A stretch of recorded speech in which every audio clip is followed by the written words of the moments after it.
En mars 1977, des milliers d'hommes armés franchissent la frontière sud du Zaïre, en direction de la riche province du Chaba.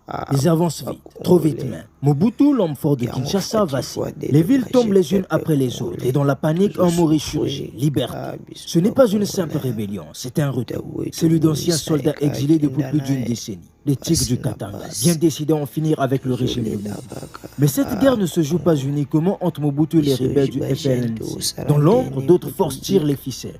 Le Congo devient l'échiquier d'une guerre froide africaine, où les intérêts des États-Unis, de l'Union soviétique, de Cuba, de la France et de l'Angola s'entrechoquent. Comment ces exilés sont-ils revenus en armes? Qui les soutenait? Et pourquoi le Chaba, riche en cuivre et stratégique pour les multinationales, est-il devenu le théâtre d'un affrontement si brutal? Bienvenue dans les guerres du Chaba, un épisode oublié de la guerre froide, au cœur de l'Afrique même.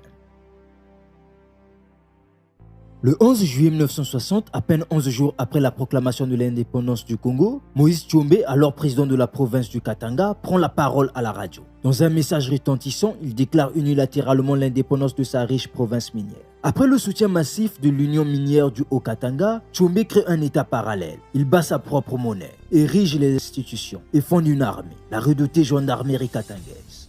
À Kolwezi, un homme se distingue, Nathanaël Mbumba, nommé commissaire de police principal. Mais l'éphémère République du Katanga est vite rattrapée par la réalité. Le 14 janvier 1963, les forces de l'ONU